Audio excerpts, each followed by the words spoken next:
A'udzubillahi minasyaitonirrajim.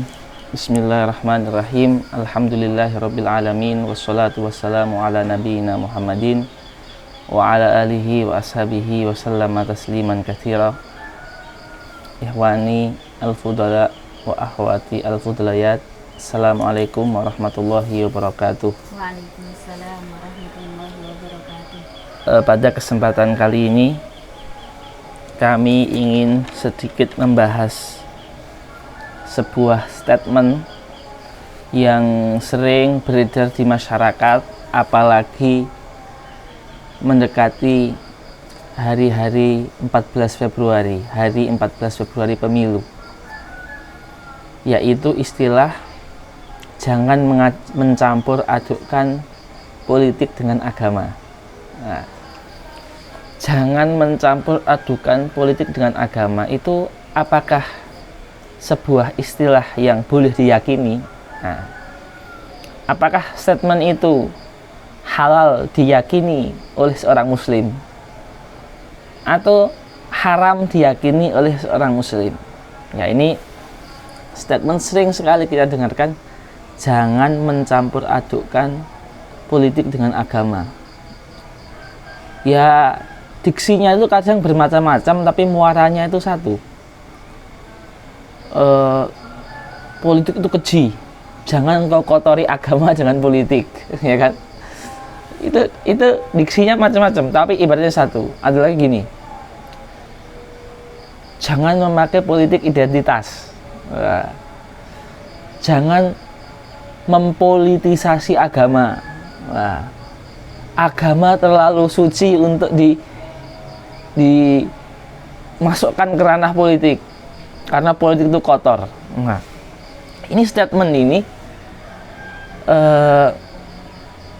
bisa jadi ya, kalau orang muslim itu hanya mengecap atau merasakan atau memahami seketika, jangan-jangan dia bilang betul juga ya, gitu ya, bisa jadi loh. Tetapi apa hakikat dari statement ini? Baik, pertama-tama politik yang ingin kita bahas di sini, kita ngambil salah satu sampel politik, yaitu gampangnya pemilu lah, karena pemilihan umum itu bagian dari politik.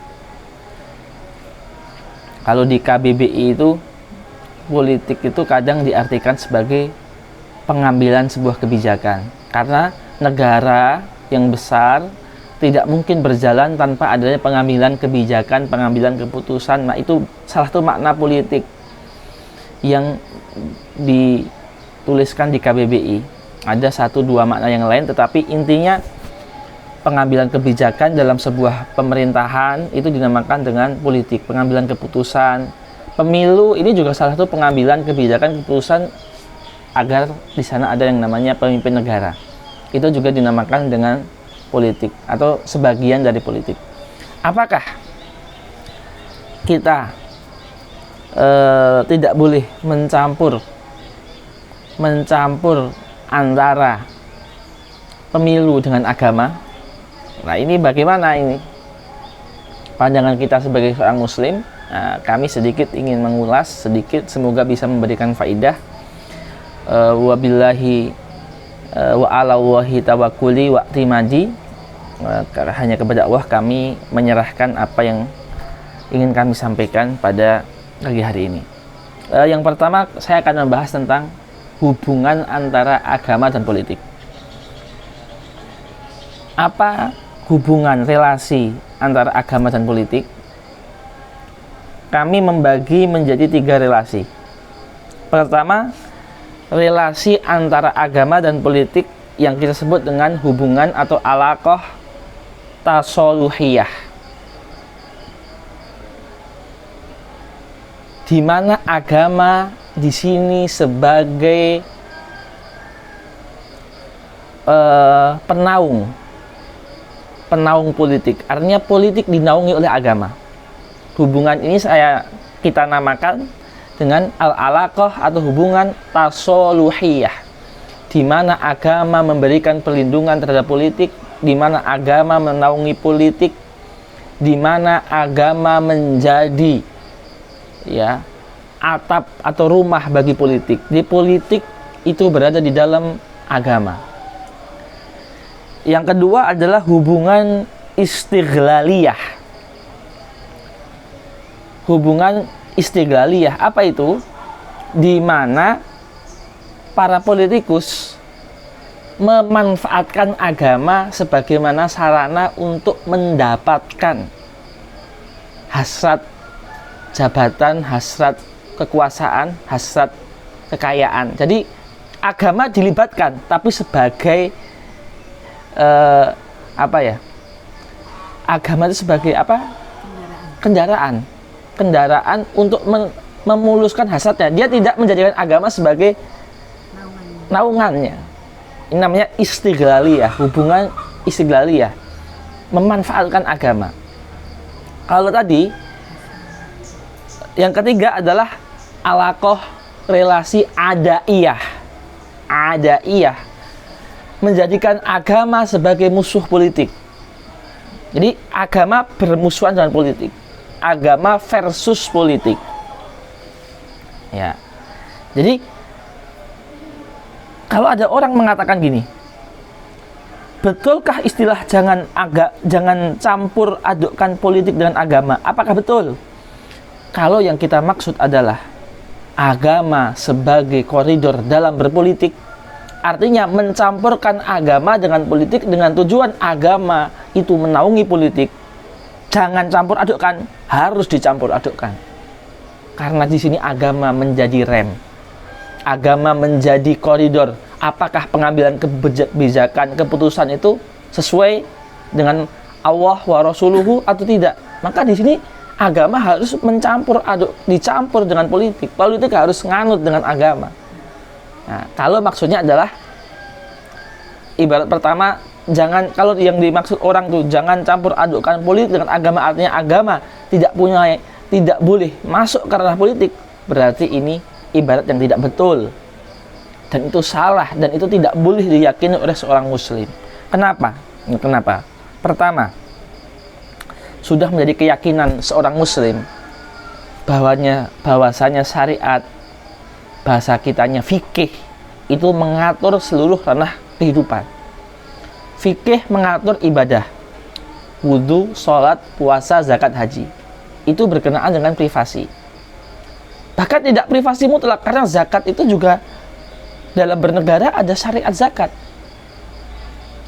Terus kemudian fikih juga mengatur ekonomi, muamalat. Fikih mengatur tentang jinayat, kriminal. Ya kan? Ada hudud di sana. Fikih mengatur juga tentang peradilan, politik, cara mengangkat pemimpin. Ya, pemimpin itu kriterianya seperti apa? Artinya, bahkan Rasulullah SAW mendirikan negara Madinah. Setelah dakwah sembunyi di Mekah, dakwah terang-terangan di Madinah, didirikan negara Madinah. Itu adalah politik adalah bagian dari agama Islam. Karena semua infrastruktur politik itu difasilitasi oleh fikih dan syariat. Kriteria pemimpin ada dalam syariat. Kriteria menteri ada dalam syariat.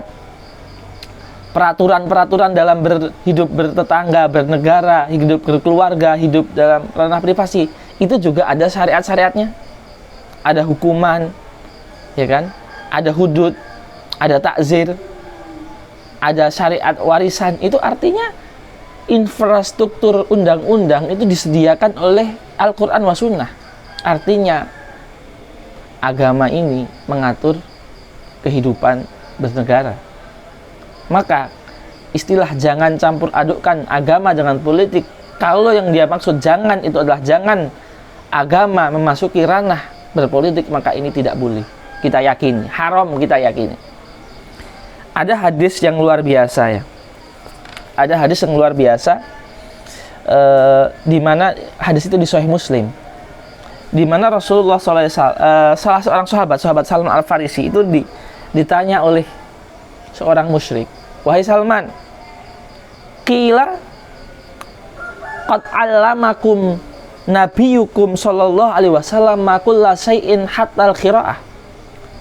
Saya orang musyrik, saya dengar kalau nabi kamu itu, yaitu Nabi Muhammad itu telah mengajarimu dan umat sahabatmu itu semua hal sampai yang berkenaan dengan bersuci, cebok, khiroah, cebok.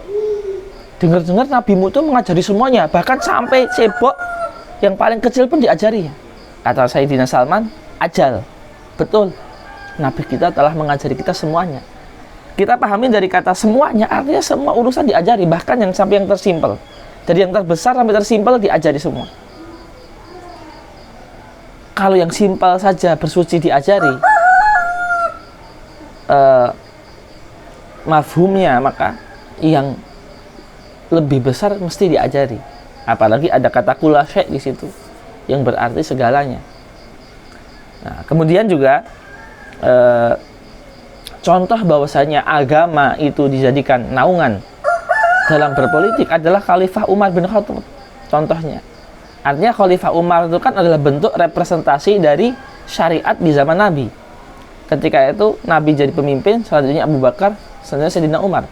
Sayyidina Umar pernah berkata, "Lau uthirat dabatun fil Iraq." Seandainya ada unta yang kesleo di Irak, la khiftu an yas'alani Allah anha. Sungguh saya takut akan ditanya Allah, li anni lam u'abbid laha tariq. Saya takut ditanya Allah karena saya belum mengaspal dan meratakan jalan Irak. Seandainya ada unta yang kesleo di tanah Irak, saya takut di kiamat karena saya belum meratakan jalan di Irak. Sehingga ditanya Allah, gara-gara kamu belum meratakan jalan, akhirnya ada unta yang kesleo. Lah, ini adalah bentuk bahwasanya seorang pemimpin yang berpolitik diawasi oleh agama. Sehingga pemimpin itu ada koridornya. Gimana politik kalau nggak dicampur dengan agama? Pemimpin akan semena-mena, nggak ada takut. Perkataan Umar lagi, ketika sahabat menawarkan gini, wahai Umar, jadikanlah Abdullah bin Umar penerusmu. Kata Umar apa? Yakfi min alil khotobi wahidan.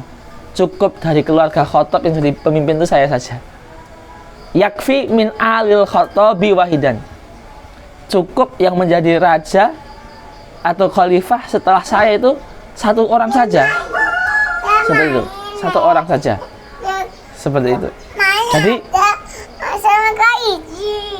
Jadi apa namanya? Kenapa Umar bin Khattab ya ketika disuruh menawarkan anaknya menjadi khalifah juga dia mengatakan cukup saya saja? Karena dia khawatir anaknya nggak mampu, nanti dosanya ke dia juga. Ada agama di sana yang mencampuri politik gitu loh, sehingga dia tidak tamak dengan kekuasaan seperti itu. Ibarat Imam Ghazali ini dinukil oleh Dr. Muhammad Nur Hamdan dalam sebuah artikel di website Al Jazeera. Beliau menukil perkataan Ghazali, bunyinya seperti ini: ad-dinu aslun, agama itu pondasi, wasiyasatu harisun, politik itu adalah satpamnya yang menjaga pondasi tersebut. Wa ma la aslalahu famahdumun. Kalau ada politik tapi nggak ada pondasinya yaitu agama, famahdumun, akan hancur politik itu. Wa ma la harisalahu, ada agama tapi nggak ada politik, fadhoiun, maka agama akan hilang. Jadi agama, politik itu akan menjaga agama. Ya, politik itu akan menjaga agama. Adapun apa namanya, agama itu akan dijaga oleh politik seperti itu. Ya, jadi kalau kita maksudnya adalah makna yang pertama ini, maka politik itu harus dicampur dengan agama karena agama akan menjaga politik, dan politik yang dicampur dengan agama dia akan menjaga agama. Jadi namanya alaqah tasoluhiyah, hubungan yang saling membawa keuntungan, baik keuntungan untuk agama ataupun keuntungan untuk politik sendiri. Dan ini wajib diyakini oleh seorang muslim. Artinya seorang muslim ketika berpolitik dia harus membawa agama di sana untuk menjadi rem. Adapun alaqah yang kedua itu istiglaliyah, memanfaatkan agama semata-mata untuk melancarkan kepentingan hasrat dia dalam mendapatkan harta kekuasaan, ini jelas haram. Adapun yang ketiga, alaqah ajaiyah, nggak boleh agama itu masuk ke politik. Agama hanya privasi. Ini juga tidak boleh dan haram diyakini oleh seorang muslim. Jadi itu 3 hubungan antara politik dan agama, sehingga ketika ada orang mengatakan jangan campur adukan politik dengan agama, kita akan menjawab, apa yang kamu maksud jangan campur adukan politik dengan agama? Kalau yang kamu maksud agama tidak boleh menaungi, mengatur politik, maka itu ibarat yang salah. Agama wajib dan harus mencampuri dan menaungi politik. Kalau yang kamu maksud jangan campur adukan politik dengan agama, artinya jangan jadikan agama alat untuk syahwat politikmu saja, memperalat agama, itu betul. Ya, artinya memang kita nggak boleh seperti itu. Terus atau kamu maksudnya jangan campur adukan politik agama sama sekali nggak boleh mencampuri urusan politik, agama-agama, pisah total, itu juga haram diyakini oleh seorang muslim. Ikhwani yang dimuliakan Allah, semoga ini bermanfaat bagi kita semuanya. Wassalamualaikum warahmatullahi wabarakatuh.